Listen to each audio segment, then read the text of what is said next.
Hi there gamers, thanks for joining our board game night. Tonight we're playing Guardian's Call. This is from Druid City Games and Skybound Games now, and designed by James Hudson.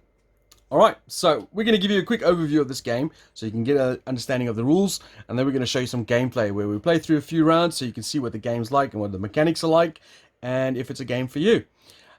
With me today I have Molo. Hello. Michael. Hi there. Carla. Hello. And myself, Jason. Alright, so this is a bluffing game where we're basically playing Guardians. I'm playing Wilfrey the Paladin, and Carla's playing... Who are you playing, Carla? Zero, the priestess. Michael? I'm Raven, Mistress of Fire, or Mage. And you, Molo? Marcus the Archer. Alright, so what that means is we're going to be trying to accumulate enough influence and victory points to become the sort of guardian of our realm. And we do that in various ways. So on our little player sheet over here, it tells us the different types of things that we're going to be set collecting, and the way we're going to do that is try and bluff other people into collecting these sets for us. I'll explain how that works in a minute. But what we're going to try and do is on our turn, the first thing, we start with 3 cards each. They're randomly dealt from the stack. This stack over here has been stacked in a way that at the bottom the stack was divided into 4. I said stack a lot there. Stack. So the deck has been divided into 4, split into 4 groups, and then the bottom group has the war card, the second group has the council card, and then the other 2 are just mixture of these types of cards. When the council card comes out, it's sort of a signifier to say that the game is coming to an end soon. We do the castle track scoring, and we do any quests that have the council keyword, like this one here, Path of Peace. Then when the war card comes out, we finish that round and then do final scoring, which is everything again, including the war cards on the quests. On our turn, the first thing we do, once we start off with 3 cards, we then refresh the market, which starts with 5 cards, and then we draw up to our hand limit of 6. We can either take from the face-up area here, or we can draw blind from the top here, and we're trying to set collect. So you want to try and collect things that you're chasing after, but you don't want to give away your hand to the other people, because, for example, if I just drew these 2 villages and then go to Molo, I'm giving you 2 villages, he'll go, okay, thanks. That'll make more sense as we go along. As you see, there's some curses over here. We can spend money to buy cards directly from the market into our tableau, or cure curses, or whatever you want to do, call it getting rid of curses. They cost 3 and 5 money respectively. Just to point out, the reason you want to cure a curse from down here is you get 5 victory points when you do it. But you can also take them into your hand and then try and stealthily offer them to other people, which obviously will then curse them. We'll get to that in a minute. So that is the first thing you do, is when you draw cards, get up to your hand limit of 6, then you will offer someone an offering. So as you can see here, I'm Wilfrey, but these are the other 3 players in play. I can say, for example, if I'm going to offer Molo something, I flip this over. When it comes back around to me again, I can no longer offer to Molo. I have to offer to one of the others. Once all of them are flipped over, we then reflip them back over, and now I'm available to offer to anyone. Offering works like this. Let's just take those 2 villages from the tableau quickly so I can show you someone. Let's say I go, Carla, I am offering you 2 swords. There's a couple of rules that you have to abide to. One, obviously you can't lie about the number of cards you're giving, because people can see that and call you out immediately. Do you mean weapons? Yes, weapons. Sorry. But the other thing you can't lie about is, for example, these are 2 villager cards, but you can't mix them. I couldn't have gone like this is a villager and a shield. You have to offer only one type of card. So I'm offering 2 villagers, secretly obviously, and I can't lie about it. I can't say, well, I can lie about what it is, but I can't say, you know, it's a villager and a shield, because that's not allowed. Yeah, you always have to offer sets of the same card. Yeah. If it's a curse card, so for example, if these were curse cards and I offered curse, you can never say it's a curse. You always have to lie about a curse. So in this case, I would go, Carla, this is a shield. Or she quite likes artifacts. I might go, this is an artifact. And then she has to decide whether she believes me or not. She has to clearly say, yes, I believe you, this is an artifact. And then she flips it over and goes, drat, it's a curse.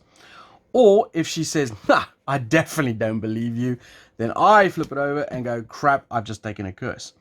Because what that means is, if I manage to bluff her, then I will get to keep the cards. If I fail to bluff her, then she gets to keep the cards. I know that sounds very confusing, and I'm probably not explaining it 100% correctly, properly, but you'll see that during the gameplay. You want to gain cards because the more of each card you get, the more points you score. So basically, it's if you correctly guess their bluff, you get the cards. So if Jason passes me 2 villagers and says they're swords, and I figure out that he's lying, and I say you're lying, I get the cards. Yep. If he passes me 2 villagers and says they're villagers, and I say you're correct, Jason, they are villagers, I also get to take the cards because I've guessed correctly in that turn. If you guess wrong, he gets to keep his cards. So there's a balance of you want to give cards or seem to be giving cards that you actually want yourself.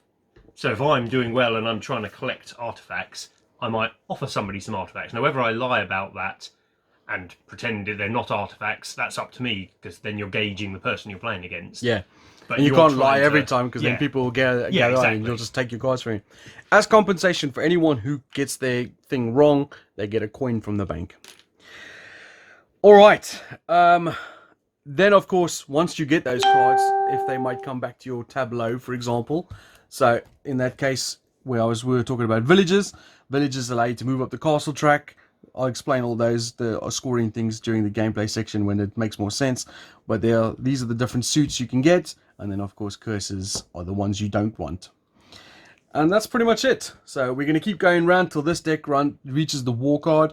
Then we finish off the final round. And that is tally up points of various things. So Prizes, I think, traditionally. yes. So we'll get started with that and come back to you with the gameplay.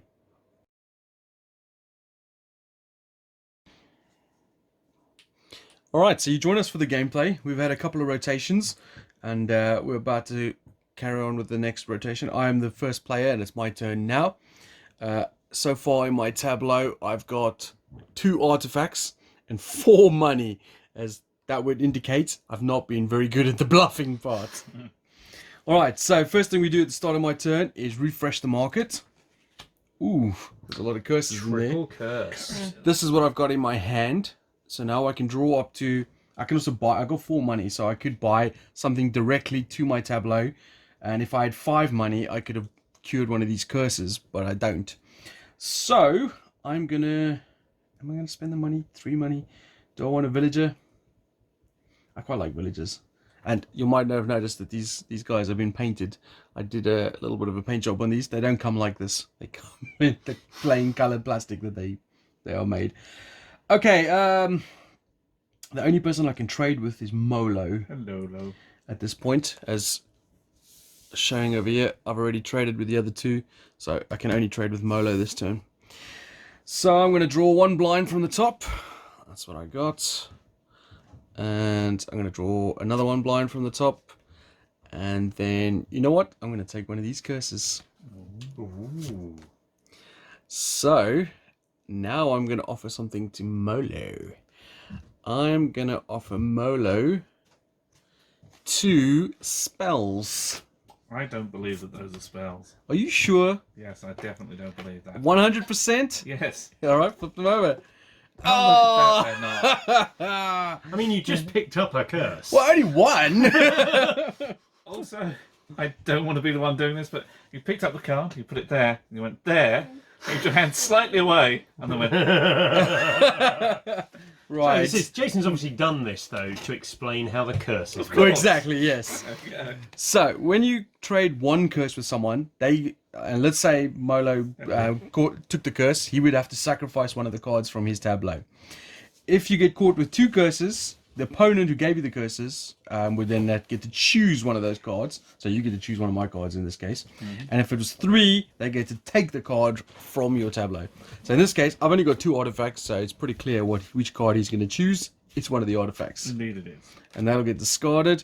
These also get discarded. And because I messed up, I get a compensation with another Hey, Jason, coin. buy a curse. My God, I suck at this game. So it goes on to Molo's turn. Molo's turn. Yeah, refresh. Just do that. Just All right, do that. fine. I'll do that next turn. And shuffle them, I always find helps in games like this. Oh, yeah. Right. Yeah, that's a good Years point. of drafting magic, the automatic. Pick up the thing, shuffle it first. Meta gamers. Shields and villagers. Oh, wait, no, I won't, because I've got lots of cards. Yeah, you draw up to 6, so if Molo's only got 5 in hand, he gets one of those. Shields. Okay. And you know this card's coming your way, Michael. Indeed. Yep. This is indeed an artifact. No, it's a curse. Damn it, it's an artifact! So you get a Molo coin. tried to give me a curse earlier on. Those are maggots you're eating, Mike. So over to me. We fill up this bit here. I look down. I need 2 cards. I'm going to pick up both the villagers. All right. Oh, that happens, I presume. I'm then going to offer. Has to be with It Carla. has to be Carla. So what do I look around and what does Carla look like? She wants. But what a girl wants is not the same as what a girl needs. I'm going to offer Carla 1 villager.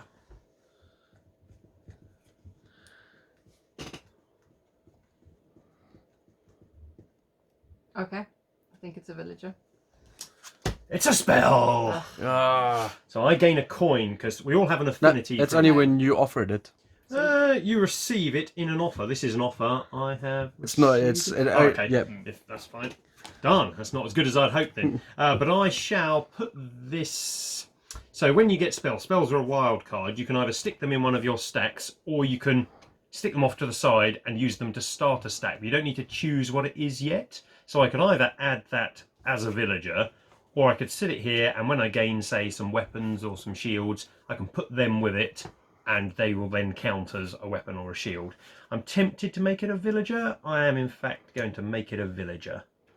So I shall move on to 1. That's quite obviously important because I never mentioned this, but the first person to reach that stack of coins over there, or the stack of points, will get the highest one, which is a 5, and then the next one's a 4, a 3, 2, and so on. So it's a kind of a race to get the higher points, and then of course you get more points the higher up you are. So it's pretty beneficial to do that. That's the end of your turn, right? Yep, So I'm done. restack the market. More villagers. Whew, I need some of those villagers.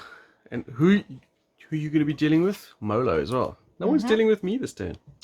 We all dealt with you early. Yeah. Indeed. Hence the reason why I got so many coins. Yeah. And everyone else has got so much cards.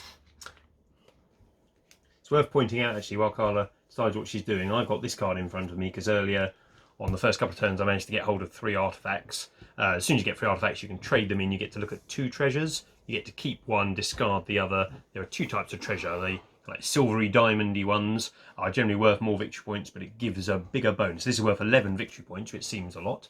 Player with the fewest cards in their tableau, other than myself, gains 1 card from the centre and adds it to their tableau. So when I played that, Molo got a card of his choice from the centre. The gold ones generally give less of a bonus. Molo. Yes. It's a villager. Villager. Look at the cogs turning. He's thinking hard. Can she be a lying? I believe that it's a villager. Yeah. It is not. She is a lying. Would you like to something or other. destroy? Oh no, you get to choose because it's just one. Yep. That's from my tableau. Yeah, so an artifact or a weapon is destroyed by the curse. That is a hard choice. I assume if you lose a villager from your tableau, you walk backwards on the track. No, you don't suffer any penalty if you lose a villager. Oh, okay, so villagers are good ones to I'm gonna get rid lose. of the artifact. The one thing I didn't mention earlier as well, which I just kind of remembered, when you suffer the ill effects of a curse, you get a coin as compensation. Oh, okay, so Molo gets an additional coin there? Oh, lovely. No, none of the rest of us, you should have an extra coin. Right, so that was you done, Robo. Mm-hmm. So then it goes over to Moy. What did you just call me? Robo, I think. All right, so because I've used all my things, they refresh, so I can now offer something to anyone. I've got these cards in my hand, and I will be shuffling them as soon as I'm going to take a random from the top, and I've got 1 artifact. I'm going to take another random. I don't want anyone to know what I've got. Other than the viewer. And then I'm going to shuffle these. He does learn Molo. You said he never would. He's like a T1000. And then I'm going to offer Oh, can he make a time machine? So, no. I'm going to offer 2 You can barely make a cup of shields tea. to Michael. 2 shields. That is Why, correct. thank you. I will take those 2 shields. Oh, I have been cursed. You kill a villager, but luckily it doesn't send me back. That's I get to useful. choose, but Well- obviously it's a villager, yeah. It's a villager. I wanted 2 shields, but actually that came out of that quite well. I gained a coin.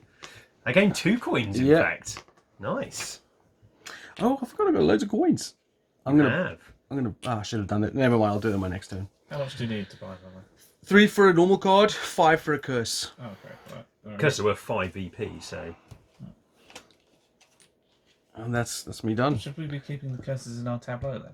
That we get? No. No. When you clear one from here, you gain victory points for Yeah, doing so. you gain this. Okay, right. Right, over to you, Marlo. Okay.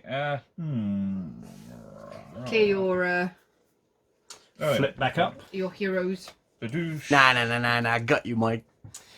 I gained 2 coins and lost nothing. what are you talking about? I don't know why I gave it to you because I just said to you that you. Yeah. Jason, Yes. weapon. A weapon? Oh no, I like shields. No, it's not. Curse. So you have to ditch a card. I do. You did gain 2 coins though, so it was Yeah. a good bonus. I will bin the artifact. Over to me. I'm going to start by spending 3 coins. I'm going to buy a villager straight to my tableau, which moves me up to here, which gains me the 5 from there. I'll plonk that down on there. So they're gone. Then this fills up. Does this fill up before or after I buy? Before you buy. So that doesn't fill up. So then I've got 5 cards in hand. I can take 1 card from down there. I'm going to take... No, I'm going to take from the top of the deck. Okay. I am then going to offer to Carla.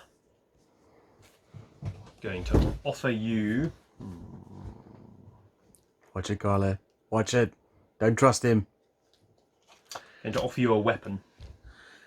A solitary weapon. A solitary weapon. Now remember, we have a. I'm just throwing some spanners in the works here. We have these quests that says you have to have less weapons than your people to the left and right. do. So You he, also have to have quest for 3. Yeah. Yeah, so he might be trying to feed you weapons so that he get those victory points. it is possible. I don't think he's that clever though. Presumably. I am pretty I clever. do believe you. You believe me? Ah! Curse. But you can just lose a villager. Yes, that is exactly what I'll be doing. For the less weapons, you have to have a weapon to I just- have the least weapons? You can't just have no weapons, I presume. Oh, No, you none don't. is it? Yeah. I just did the exact thing Jason did. I cursed you, and you have villagers. Are you sure you don't go backwards on the track? Yeah, I'm pretty sure. Because going backwards will allow you to collect the next coin. That is true. That's why. Yeah. Oh, that was a silly. That was a waste. Can't gain 2 coins there. I know. Nothing. I gave you 2 You did the curses. same, yeah. Bluffed my way to nothing. It's because I didn't mean to do Carla. I meant to do you, but then changed my mind at the last minute without thinking. All right, it's back over to me. Is it me? No, it's No, Carla. it's It's me. Carla's go. Thank you I'm very just much. skipping Carla here. Sorry, I haven't reset my heroes over here. What did you draw? Have you drawn already? Yes. Did you just draw blind? I just drew blind. I kind of feel like if you missed it, it's your problem.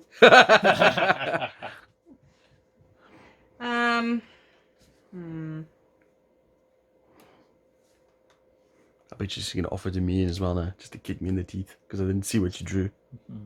You wouldn't have seen what. So tell me then. Fine, Jason. Oh no! What is it? What is it? It's a weapon. A weapon? Ooh, no, I like shields. I keep thinking I like weapons. You just told me why we all like weapons. I believe you, babe. It's a weapon. It is a weapon. I don't want a weapon. So you get a coin. Can I spend them now? Or do I Uh, have to do that beforehand? you do that before you offer. Do you still offer if you... Yeah. Yeah. Okay. It's just a bonus that you do. Before. Yeah. Okay. I guess that's me done. All right, so over to me. Don't need to replenish the market. This is what my hand looks like at this current juncture. I'm going to draw one from the top and another one from the top. And then I'm going to offer to Carla, I'm going to offer you 2 shields.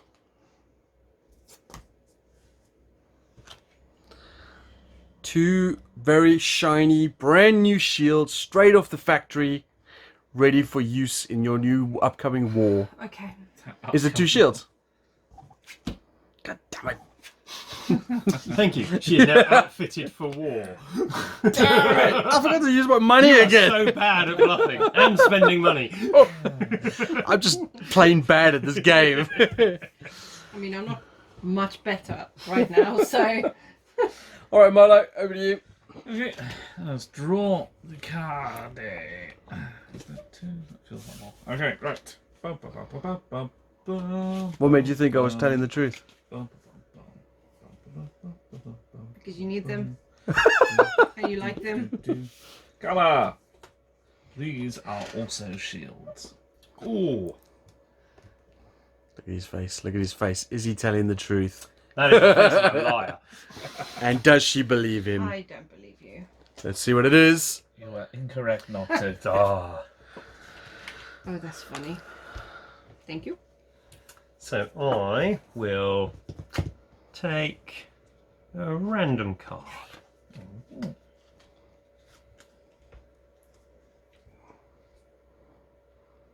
I'm going to offer to Jason. Ooh, I'm staring you down, man. As is going around, Jason, have some shields. Ah, so if this is indeed a pair of shields, I gain some money. But even if I'm wrong, I'm gonna gain some money.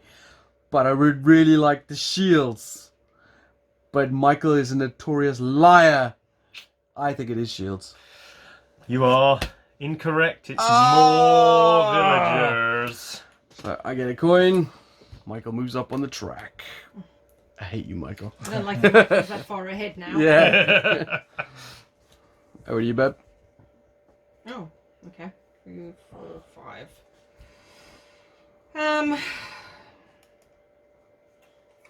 Jason's greed for shields took him there. Yeah. He so wanted them to be shields. I was like, well, shields are really good for end of game scoring because the more shields you have, the more points you get. So, like, Yeah. for example, like 5 shields is worth 20 points, but 1 shield's only worth 3. So I was thinking, oh man, Michael likes collecting points, so. Alright, Carla, who are you dealing with? It's not going to be me, I know that. Molo. Hello. 2 villagers. 2 villagers. Does he think she's telling the truth? Yeah, okay, they're villagers. Are they? Are they? They are not. Artifacts. Coin me, please. There you go. Have you Now, got if I 3? knew they were offered. Alright, that goes back over to me, but I think you guys get the general gist of what's happening here. We're going to carry on going. The decks are obviously running down low. We're about halfway through the game already. I'm going to spend some money before I offer any cards to Molo. Hello. So we'll be back with a verdict soon after.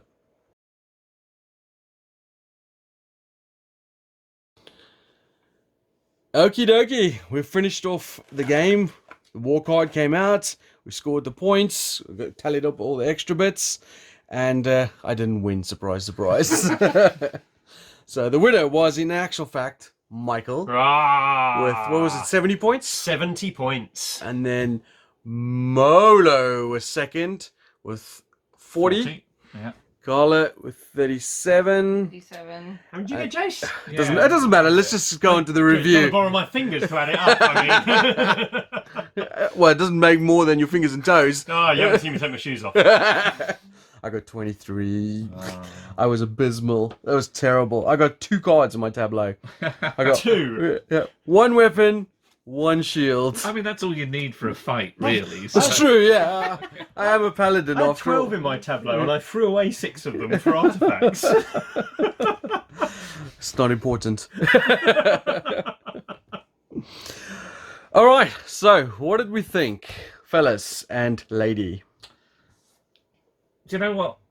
Before we started this game, we mentioned, I think, about 3 different games that use the whole bluff cards onto people thing. They're all kind of better than this. This is a solid enough game, but it's just those other games are better, and everybody kind of knows about them. Things like Cockroach Poker and Nessos. You know, I wonder which came first. I don't know, because I don't know the timeline. So this game's it was made a while ago. Cockroach Poker's maybe. Yeah, I think 5 Cockroach Poker's been out years? for a while now. Yeah. And Nessos, I think, only came out recently. I haven't played Nessos. I mean, it's literally just the bluffing part of this game where you with Greek creatures on the front. I think I preferred it a bit more than you. I quite like having goals that I can work towards and think about having lots of goals in. Like I was aiming for, you get 3 different victories there. I was always aiming for this. at the same time, aren't there games that have that are better? It's sort of, Oh yeah, it's but for the bluffing ones, like I'm not a big fan of Cockroach Poker. I find it a bit too random, but also every game I've played of it, one person starts to lose and then everybody trades them until they lose and the rest of the people win. Yeah. So, but I haven't played the other versions. Cockroach Poker may just be not one for me. Have you played Pairs as well? Ah, yes, Pairs I love. Yeah. Pairs is a great game. The Pairs is not anything similar to this. There is a slight degree of bluffing. Oh no, I'm thinking of the wrong game Yeah, entirely. Yeah. Okay. I say I didn't mind. I thought it was perfectly fine for a bluffing style game. The problem with bluffing style games is you either quite like bluffing, and generally because you're quite good at it, or you don't like bluffing, and it's very polarizing. I think some people really. My mate Paul hates bluffing games. Just moving a bit. Okay. One problem one problem I kind of had with this, it pops up here. You've got the most villagers, you've got the most shields. Once both of you had like a decent stack of them, you became the obvious people to try and either bluff or send villagers and shields to, especially the shields, as they run out of scoring points after a while. So The it's like, shields especially. I'm just throwing away cards to get money at one point. Whereas It the was like, villagers, I had a big long, but at least these are along the villager track to give you more bonuses. But yeah, I definitely agree with the shields. I took advantage of that as well. It kind of focuses things away. I don't think did you ever get any offered any villagers? I got No, I can't remember. I got my one villager as a bluff from somebody. Yeah. I do think that the affinity, the few times I've played the game, I actually found the affinity. People don't want to give you the things you have an affinity to, which means, and I kind of understand that's possibly one of the reasons why you have that. But if you have something like the spells, people are less worried about giving you spells. But I found the villagers and I think it was the shields, they're a little bit more, even the artifacts. If you bluff, if you get caught out bluffing, then you're giving that person The thing they want. the thing they want, and they're getting a bonus. So you're not going to offer it to them, which means that, for instance, with me, it's really hard to get the artifacts, and they are the thing that gives you the big points. Whether that's a sway in terms of the game, I don't think so. I think it's probably more of a minor irritation for me. I mean, I love the artwork. I think it's quite a pretty game. I'm not sure I like the fact that you bluff. I don't know. There's not much of a thematic set, yeah. Other than the curses, where you are tricking somebody in accepting a curse, that's the only part of the bluffing that I feel is thematic. The theme doesn't fit the bluffing part at all, I don't think. But in terms of bluffing games, apparently I have played the other game, Nessos. We played it at Martin's house. We have played it, and so it couldn't have been not too long ago. It's been that memorable to me. So this one I remember. I didn't remember all the rules of. I played too many games really, but I don't know. I like this game. I quite enjoy having it in my collection. I think it's pretty. Is it the first choice every time? Probably not. But I'm more of a resource building. You know, those tend to be the games that I will go towards. Anything where I can collect things. So the set collection part of this, I enjoy. But the problem with this is, I think, you don't really have a whole lot of control over what No, you're you collecting. don't. No. So And I don't like the fact that it didn't you don't. appeal to my set collecting part Yeah. because I couldn't control it. You kind of get irritated by that Hmm. part. So irritated is a strong word. Like Jason was trying to collect artifacts the entire game. Yeah. Second to last turn, he finally got his artifact because he had to buy it with all the coins he was getting from not bluffing very well. Yeah, but don't use me as an example of No. because I suck at this game. And also, this is a massive amount of points that you got early, and it didn't really advantage anybody. I think the points are reasonably well spread actually, because if you think these cards worth 9, worth 11, Yeah. 3 shields gives you 10 points, reasonably well sorted out there. The weapons, I think they're a big swinging one, but the cards in general don't seem that well balanced. But obviously we've all got access to all of them, Yeah. so it's Well, which ones you again, go for. With the shield, though, as I said before, Yeah, they're the sort of shields, magnetised towards real, one person. yeah, real detriment for Carla because she got given 3 shields, and at that point they did nothing for her. But then Jason, I mean, did he have any shields? He got One. one One. that he basically got at some point. And so, in other words, for him, because he had the affinity, we weren't keen to offer him the shields, and as a result, this section was less I thought likely. I actually didn't pay any attention to anyone's affinity whatsoever. I mean, I could have got Yeah. shields if I'd offered people shields. It was maybe But- one more level of thinking. I was very concentrated on trying to build certain things I wanted to make the points. I wasn't paying a huge amount of attention to the affinities and such. I was possibly paying attention to what other people wouldn't want when offering the bluffs, and more what I thought they would find believable from what I'd picked up in the centre. I mean, for me, this game is fairly enjoyable. I think it's very pretty. The fact that you can paint up the figures. The standard Is with it- Druid City games, they're always nice to the overproduce. standard of the actual game, I think, is lovely. It's bright and it appeals to me in terms of the theme and everything. But I have to say, I think that is probably the thing that makes me think, okay, well, I happily played this game. Yeah, because it looks nice. Because it looks really nice. And that is one of the things and that it makes a good functions game, isn't it? nicely. The fact that it's a trick-taking game and A bluffing game, you mean? a bluffing bluffing game is not my favorite. Nah, it's like a 50-50 for me. It's a middle of the range. It's really pretty, so it makes me want to play it. But once I've played it, I'm like, do I like it as much as I think I do? I don't know. Chase, you didn't do particularly well, as you said, and you said you're not very good at the game. Did you enjoy it, though? What are your thoughts? I'm actually really caught in two minds about this game. I've played this game a few times now, and I'm not very good at the game. But that doesn't hamper me of enjoying the game. Do you generally like bluffing games? I do actually like bluffing games, and I'm not very good at bluffing games because I tend to play with all my friends, and they know me very well. Yeah. So, Jason has big tells. yeah, I don't tend to do well, but that doesn't mean I don't enjoy bluffing games. The thing I have that I want to mention about this game, which I thought was quite interesting, and that's only something maybe I will know more because I'm always the one setting it up and teaching it, is that I feel like for the weight of game it's just ultimately what the game is that you're trying to bluff to set collect. Yeah. And the setup is quite long for the payoff. Yeah, you spent a good 10 minutes setting up Yeah, at least. because you've got to separate the decks, and depending on the number of players you're playing, you've got to take cards out of the decks. You've got to then shuffle cards into certain areas of decks. You've got to set up all the different, These coin stacks need to be in particular order. yeah, everyone needs certain cards. And I mean, it's not a massive thing. I'm obviously nitpicking here, but for this type of weight game, and what Mola mentioned earlier about saying Nessos has the same payoff as this game does in terms of the bluffing aspect and the interaction between players on how you want to try and bluff your way to victory.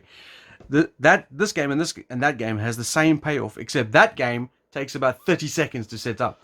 Shuffle a deck of cards, deal 5 to each player or whatever it is, and you're ready to go. This one takes about 10 minutes to set up. Now that's not a big deal, but it can be a little bit of a pain in the butt, for taking out a game. Like if I was going to take it out. Setup time is time you're not playing. Exactly, yeah. And the more you play it, the faster the setup goes. Because the first time I set this up, it took me 20-25 minutes to set up. Because I had to constantly read through the thing and make sure. And now I'm doing it a lot faster. The other thing, obviously, this one has a lot more fluff to it, shall I say? And I don't mean thematic fluff. I mean it has miniatures. It has Nice as the miniatures are, they are completely superfluous. Yeah. That could be 4 counters, and it would have not affected my enjoyment of the game one iota. Exactly, yeah. I mean, but this is Druid City and James's forte is to make the games as pretty and as And I nice don't as think possible. they're adding much cost to because they're single-posed plastic miniatures. Not like they've thrown lots of miniatures in. The box comes with obviously a really nice insert. Everything is obviously really quality products, components. I'll tell you something I will say now. When people put an insert in, you get a lovely insert. Would it cost that much to have a thick film lid for that insert so that you can travel with it easier when you put it in? What's interesting with this one is that they actually tell you to put the punch boards underneath it That never works. to lift it up a bit. Overall, I mean, everything is really nice in terms of, like Carla was saying as well. Like the artwork's really nice, the components are really nice. Even though the set, I try and differentiate between the setting and the theme because the theme is non-existent. There's no theme here. Yeah. But the setting, I like. The theme basically allows them to use some nice art. Exactly, Yeah. yeah.